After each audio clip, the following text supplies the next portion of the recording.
University in Sweden, Erasmus Universiteit in the Netherlands, and Central European University in Hungary. He currently serves as a visiting professor at Linköping University in Sweden and at Unitelma Sapienza University in Rome. He is also senior advisor at the Institute for Secure and Sustainable Environment at the University of Tennessee, Knoxville, USA. Donald is advising Ph.D. candidates of the Erasmus International Off-Campus PhD program on cleaner production, cleaner products, industrial ecology, and sustainable development, a program he co-founded in 1995. A pioneer in this field, he founded the Journal of Cleaner Production, which he led as editor-in-chief for 23 years. With over 300 publications, his work spans toxics use reduction, life cycle thinking, eco-efficiency, and equitable transitions to post-fossil carbon societies. Dr. Huisingh's holistic approach integrates ethics, policy, and human empowerment to address systemic sustainability challenges. Today, he shares his insights on accelerating the shift toward equitable, regenerative societies. So, thank you very much to be with us, and the floor is yours. And so I have to. That's fine. That's fine. That's fine. Is that to start? Okay. That's fine. Well, thank you very, very much for this opportunity Welcome. to have this audience. Do you hear me? I do. We do. Okay, okay. This is a great honor to participate in this program that Nunu has started, and I'm glad that I was invited to participate. Yes, I started the Journal of Cleaner Production in 1992, and last year we had 150,000 articles submitted for publication. Obviously, not all of them were published, but it has become a journal that has really attracted many excellent authors. Next slide, please.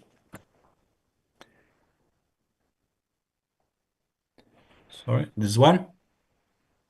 Um, yes, basically, this is a maize from Mexico, and I use it to say, where are we and where are we going next? Because sometimes we're confused. And one of the things I'll emphasize, COVID, recession, and climate change are among the crises that we need to go forward with. Please, next. So what's ahead on our future? Next. I teach often in China, and among others, their word for crisis is comprised of two characters, we and Xi. Next. We is danger. Next. G is opportunity. And in Western culture, I'll take the English culture, crisis is just danger. It doesn't have the opportunity. And we'll talk with you about various crises that we need to look at. Yes, they're dangerous, but yes, there are opportunities. Thank you. Next slide. Okay, what kinds of crises do we need to convert from dangers to opportunity? Next. Okay, just go down. There are some on climate change, human population growth related. Next. Rising sea level related to melting ice and also heating of water. Next. Spreading deserts, food scarcity. Next. Environmental refugees caused by many different kinds of things, including tremendous storms and tremendous fires and so on. Next. Economically related impacts. And next. Species diversity losses as a consequence of climate change. Next. pandemic-related changes. Next. And here is a diamond kind of emphasizing and underscoring the fact that all of these different crises and challenges are interconnected. Next. Okay, let's take a look at some of the climate change related changes. Next. Yes, it's like the global warming and the frying pan and the egg. Yes, next. Okay, look back in history, 450,000 years, and you will see that the carbon dioxide concentration in the Antarctic ice has fluctuated from about 187 parts per million to about 290. So this is not new that it fluctuates, but let's look forward to the next slide. This one should start.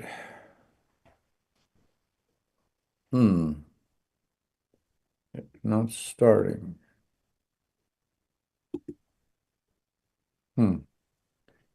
Okay, skip it. Go to the next. Somehow the slide is not opening. Can you click on it? Can you click on it? It should be a dynamic slide. I wonder if it will work. I don't know. It So someone was making noise here. okay. We'll we'll Uh, we'll just skip them rather than waste the time. But this it, one, it shows the dynamic. But this okay. shows us more recently the Shall I average. go to the next one? You can try to go back and see if you can get it. Okay, Yes, there it's going. it's Yes. working. Okay. Notice Mm-hmm. how the CO2 concentration and the global temperature rise. You see Mm-hmm. how they're interconnected. Next. And see there the average temperatures globally. Next. And from Mauna Loa, Hawaii, look at the CO2 concentration from 1960 to 2020, from about 320 parts per million to 420 parts per million. This is illustrative or documenting that CO2 concentration in the atmosphere continues to increase. Next. And here are data. You can see them. They speak for themselves. Say January 2019 at 409 and March 2024, 423. You see how quickly it has increased. And if it continues at this rate, by 2040, we will have 584 parts per million. Imagine what the climate will be like with that kind of concentration of CO2. Next. And of course, there is the Paris Accord that was signed in 2015, in which nations leaders said we will try to stay below 2 degrees increase above the pre-industrial at the Paris Agreement. Unfortunately, it's going very rapidly. Next. And you see here how rapidly that 2-degree budget is being utilized by CO2 increases. That gives you something about the dynamics. Thank you. Mm-hmm. Next. And this is my monster in the sky. Be careful with that monster. He or she may come and bite you. Next. Okay, so what's the net quantity of carbon dioxide being added each day globally? Next. And there you see between 100 million and 1 billion tons per day. Next. And of course, many, many fires have been started due to lightning, due to drought. And of course, that adds trillions of tons of CO2 to the atmosphere, as well as particulates and so on. Next. Next. And of course, it kills not only the trees, but much of the flora and as well as the fauna, of course. Next. Next. Okay. And 2024 was documented to be the hottest on record in recent time, and the sea level has risen 17 centimeters in the last century. Beside that, ocean water acidity is increasing, and the Arctic sea ice is melting at a very rapid rate. So those are some of the negative things that are happening. Next. And another consequence is spreading deserts in many regions. Next. Next. And so we have the juxtaposition of the drought on the one side and areas that continue to be green but are being disrupted by various other aspects. Thank you. Next. So how can we bring the concentration of CO2 back down to the goal of 350 parts per million? That's a challenge. Next. So what should we do to get back to 350? Next. Next. Okay, I leave it at that. I'll come back to it. I'm going to look now at human population growth as one of the drivers of the CO2 concentration increase. Next. Now let's see if you can start that one.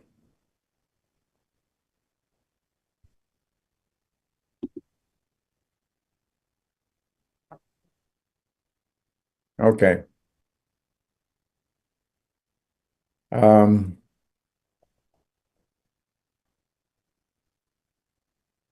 if you will take that uh, slider there and move it forward so we can skip if we take too much time this way, just skip about 400 or 500 years. Oh, skip a little more. Thank you. Keep going, keep going, keep going. Yeah, oh, keep going a little bit further because you really see the dynamic increase. Mhm. Okay, let's let it follow here for a while. You see way back in the 1100s already, the region of China and India had the high population. And as it continues, we'll see gradually, yes, in Europe, parts of Africa, the population begins to increase. Pretty soon we will have the first billion people on the planet. Maybe skip just a little bit more. Yeah, keep going. A little more, a little more, a little more.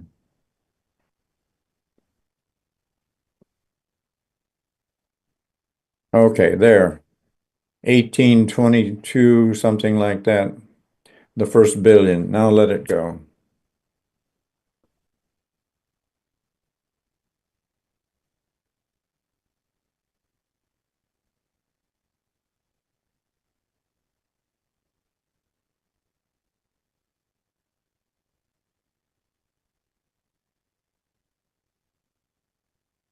Okay.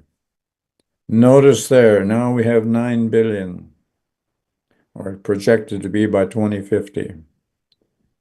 This is a big challenge to overall life on planet Earth. Next.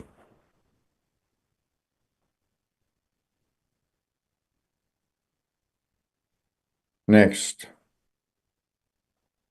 And you see the interconnection between world population on the left side and carbon dioxide concentration on the right side. And you see how interconnected they are. Next slide.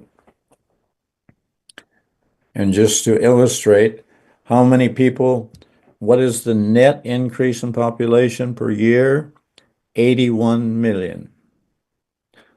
And Beijing's population is 20 million, so that's 3.89 times the population of Beijing. So 3.89 Beijings are being created, the equivalent, spread across the planet. Next. So how can we proceed to develop and implement plans and strategies to stabilize the human population between 9 and 10 billion? This is what many of the people who are studying these dynamics are saying. We need to stabilize the global population. Next. And there are various kinds of things that have been emphasized, and we could talk much depth. We don't have that much time, but it's a challenge for all of us as we look forward. Next. Now, economically related crises are interconnected with the population growth and the CO2 concentration. Next. Notice this. Next, click it one more time. Yes. The richest 20% or the richest 20% have 80% of the global economic base. So that kind of inequity globally and within countries is part of the challenge. Next, please. All right. And yeah, that's fine. Next, yes.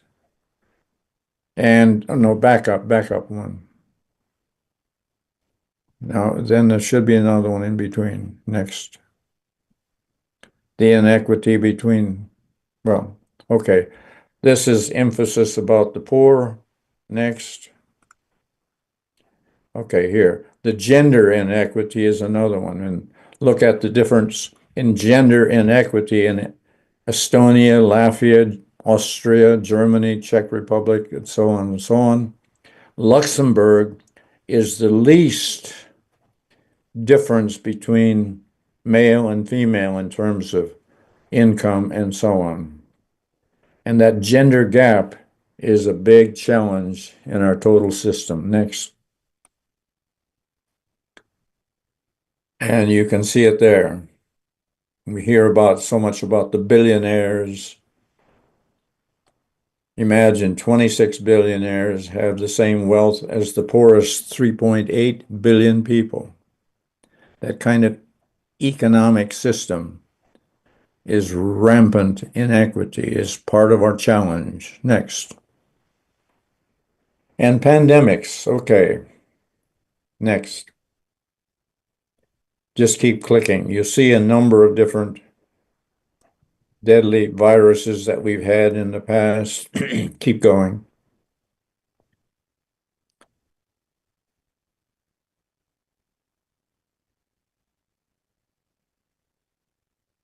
And all of those keep going. Then we had COVID that started a few years ago. Take a look. Next slide. Notice how COVID is at the bottom of the list in terms of deaths caused. And you can accelerate this a little bit if you just take that bottom arrow and okay, there, that's good. Now watch COVID go up as the cause of death. It will soon be at the top of the list in about April of 2020, April, May of 2020. Notice that dynamic of all of the causes of death. COVID went to the top. Next. Next, please.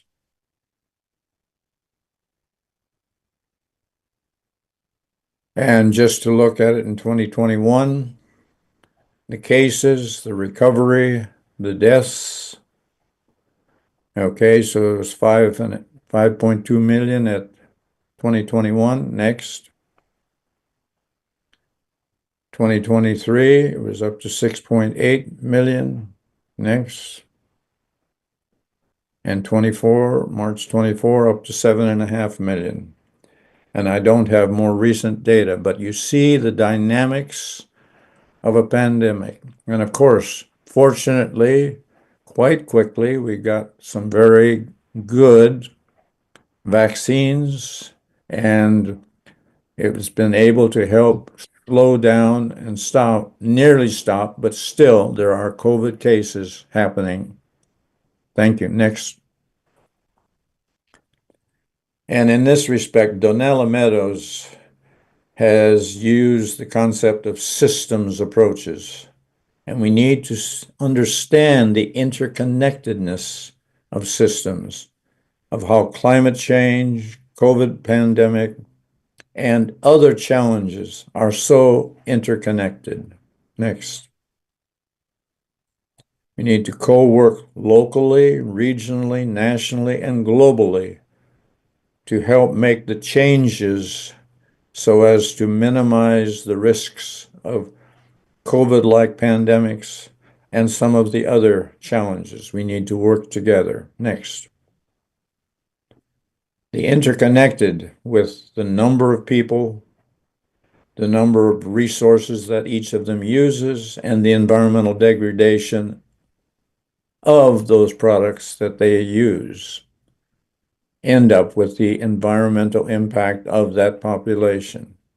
Now, whether it's a population in Africa or Asia or Europe or US or South America, they're all similar but all different, and they have very important roles to play in helping to stabilize the kinds of things we need to stabilize. Next. And the killer smog in London that killed 4,000 in 4 days. That was the so-called killer smog. And we've had similar ones in different times. Next. And I was doing some work in China at this time when there was a very, very big smog in 2013. And the dark, you see how it was extra heavy fog. Next. And it illustrates a clear day and a very, very contaminated day in different areas. Next. The same kind of comparison. Next. And the air quality index. Look at those indices and those spikes in 2013. Tremendously contaminated air quality. Next. And how many people do you think die each year from air pollution? Give a thought and take a look at the next slide. 10 million.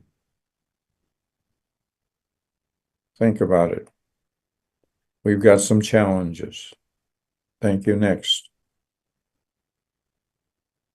And they're all interconnected, and this is how to make sustainability sustainable. And the interconnection between the economy and how we do our business, our society, and the environment. They're all interconnected. Next. And J.T. Ling, a Chinese gentleman who was working for a company called Minnesota Mining and Manufacturing, or 3M, he championed what he called pollution prevention pays. In other words, find the source of the problem and prevent it at its source. Next. And for the company that he worked with his team, and they found many ways to produce their products in better ways so as to reduce overall waste, air pollution that they emitted, and pollution that the products made when they were being used. And you see the kind of savings that was economic savings, but it was also environmental saving.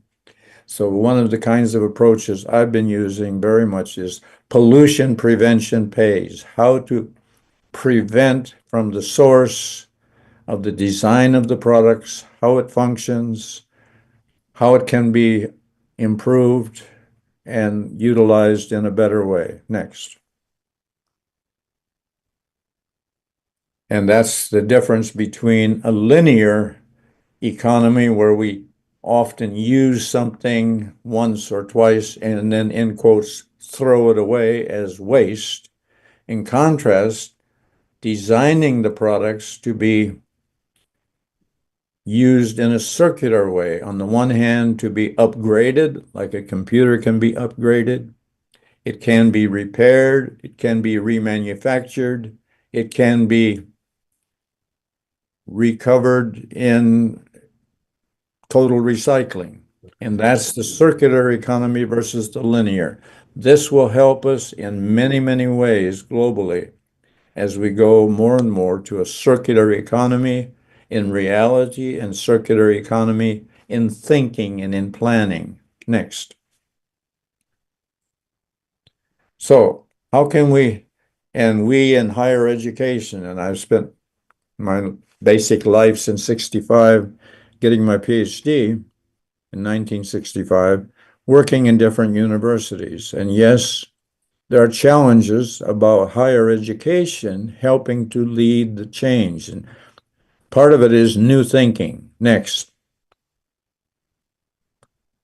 And also new paradigms, new perspectives, new approaches. Yes, next.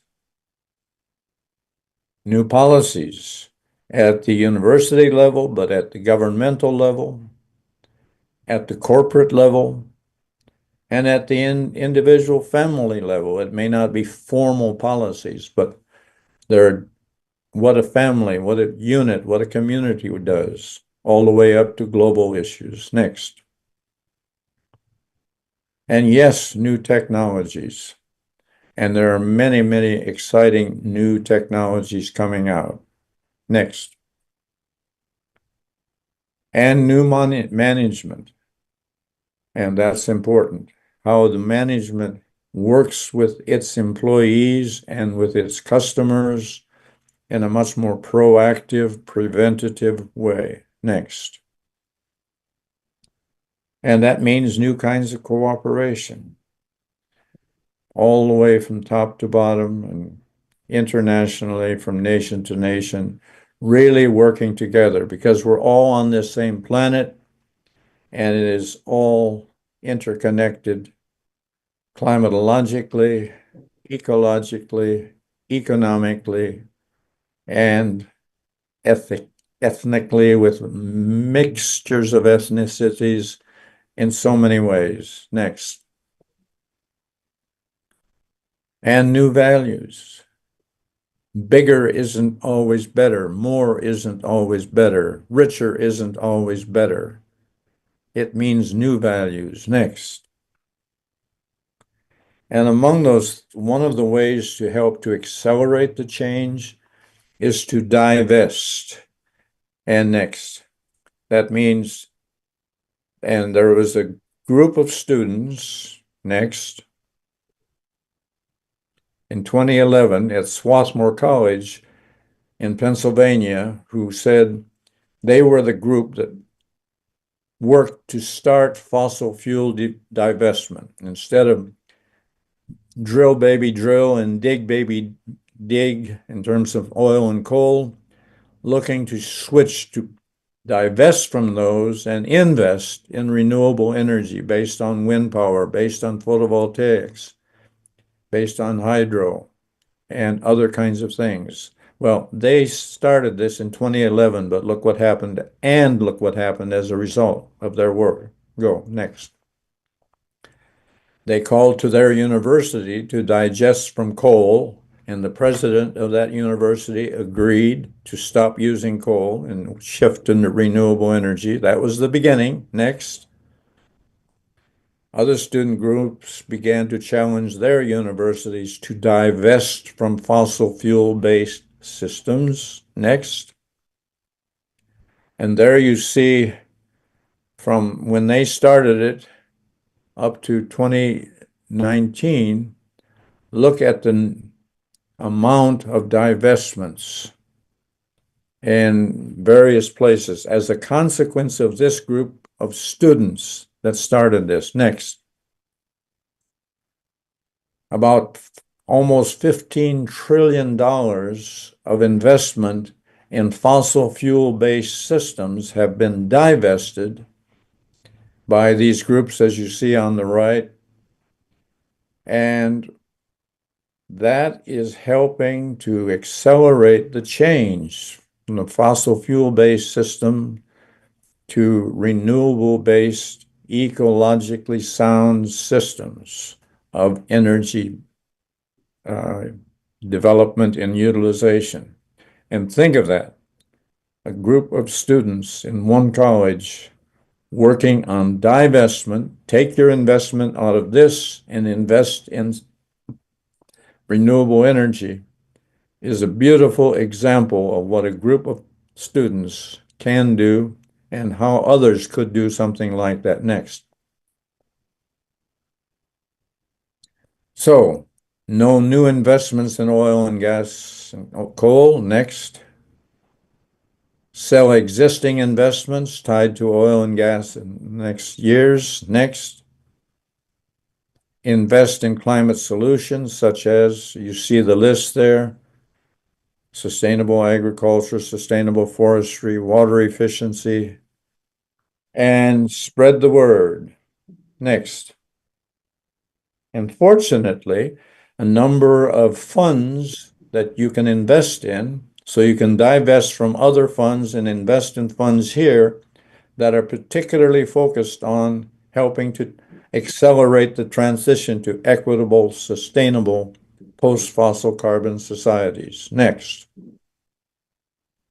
And here are some excellent websites which you can use too to help you as you may wish to engage in making changes yourself or your community and your country. Next. So back to the different waves, the COVID, the recession, and the climate change. And definitely the climate change is the biggest wave we got to be confronted with. Next. Now, as we look at all of these, we could spend much, much more time, but we don't have more time on how they are interconnected and how there are solutions. There are ways of helping to change these crises from dangers to opportunities. Next. And sustainable development. Yes, click it one more time. The Global Sustainable Development Goals. Please study them. There is excellent information in each of them and how they are also very, very valuable in helping us to transition. Next. And that diamond again shows our interconnection. Next. And again, the maze, where are we and where are we going? And do we know and can we really find a good new way? Yes, we can. Next. So changing from the danger, the we, next. Oh, and the Z got dropped, but our monster in the sky is still there. Next. Okay, to the opportunity. Yeah, so from the we to the Z. And the monster, we got to confront him. Yes. Next. So There are people who have mental blocks, and perhaps you know a few. Um, let's see if we can do something better than that next. From problem multipliers to solution multipliers, and we have to be solution multipliers. Next. Next. Some industries are managed in crisis management. Next. Cost-oriented. Next. But some have enlightened management, and we need that enlightened management at corporation level, at town government level, national governmental level, international governmental level. We can do it. Yes, we can. Next. And all interconnected, as we said before. Next. And here is more in-depth and looking also at the role of artificial intelligence and how that can help us. But please make sure that AI is integrated with HI. And what is HI? Human intelligence. I plead with you to get into artificial intelligence. It's going to help us, but it can go awry if we aren't using good HI to counterbalance it. Next. Okay, what do we envision as a future? What future? Next. What will it look like? Next. How will it function differently? Next. How will we achieve such societies? Next. How will we know if we achieve those societies? Next. And how will we know if we don't? What parameters need to be monitored to measure our progress toward transitioning to net regenerative agriculture, net regenerative energy sources, etc., etc. Next. And there, what are we passing on to our future? It's a good challenge for all of us who are older.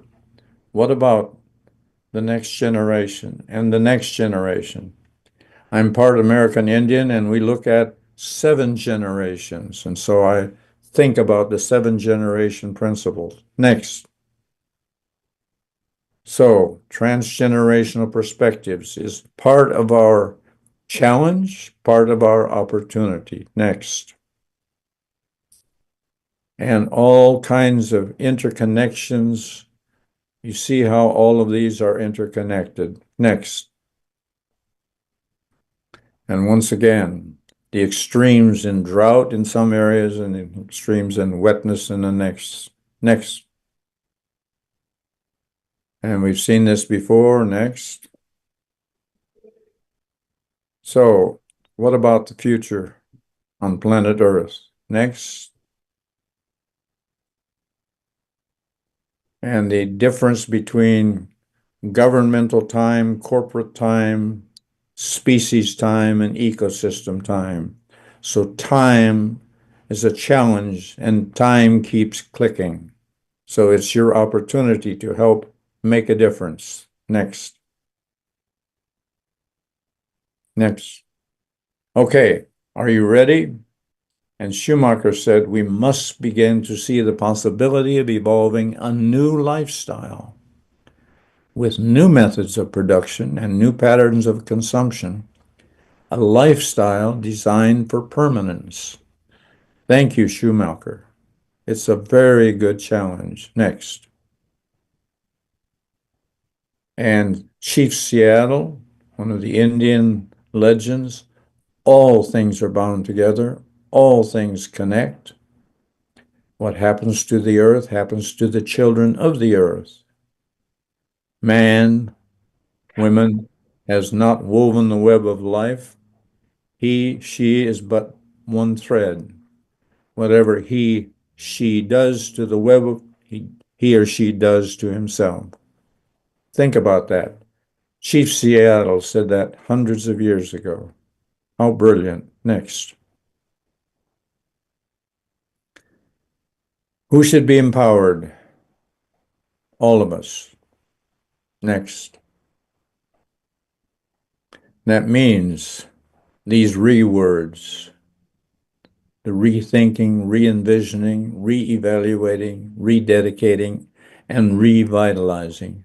That's the challenge. That's the opportunity. Next. So, are we ready to make the change? I hope so. I hope this will help you and your colleagues, whether you're at a university, whether you're at a government, to help to move forward. Next slide, please. So as we look to the future, what do you see? Next. I hope many, many beautiful sunsets. Thank you very much. Thank you very much for this extremely interesting and useful presentation. I wonder if there are questions. Just a moment.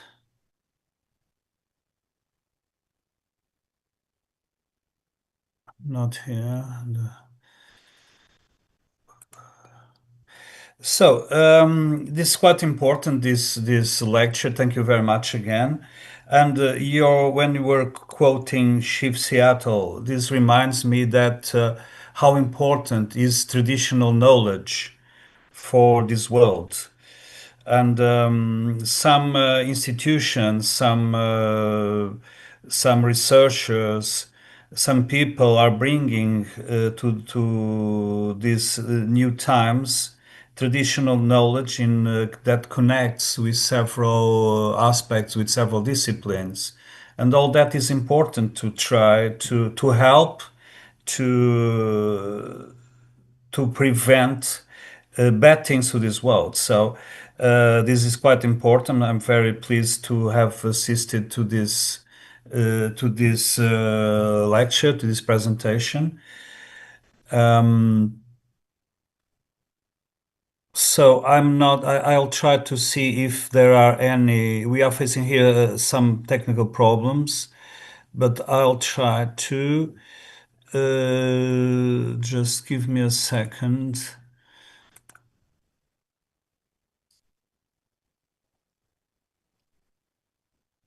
And let me see if there is any. So far, there are no questions. Also, because people was thinking that this lecture would be yesterday. But Yes. nevertheless, we have this will be we recorded it, and this will be available because we have the experience that many people is working, at least here in Europe at this time, and some Yes. people prefer to see the lectures 1 or 2 days after being available on a free website, as Yeah. it will be. So, but thank you very much again. Do you want to make to comment something else, or by the way, I will ask you a question if you allow. Oh, What is of your course, of course, of course. what is your opinion? What could be done? What would you suggest to people that are in management to improve circular economy?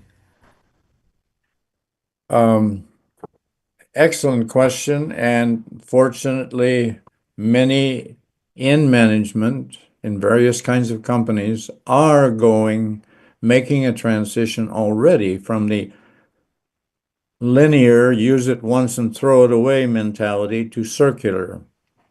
And there are many examples, not only the Minnesota Mining and Manufacturing Company that I alluded to before, which was one of the leaders in making that transition, but many, many companies are doing that. And fortunately, more and more city leaders are doing this, and they're looking at especially at nature-based solutions. And there's quite a lot of literature on nature-based solutions in terms of, for example, one I just was reading about earlier today, the asphalt that we often use is black and it absorbs a lot of energy. And so you've got a lot of air conditioning that you need to do because of the extra heat that is Mhm. um, caught.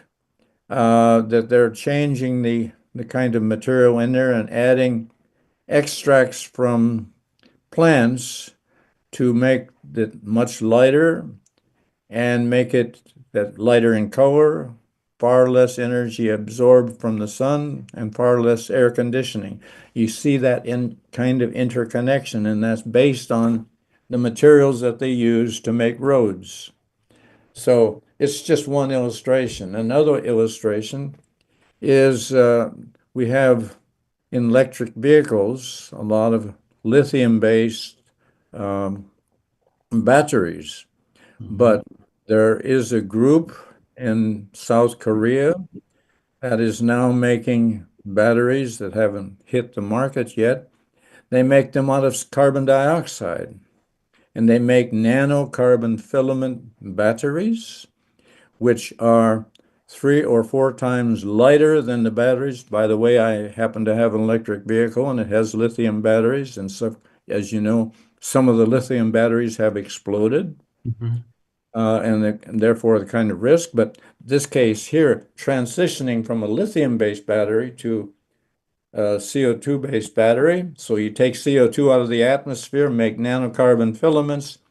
The batteries are 3, 4 times less weight.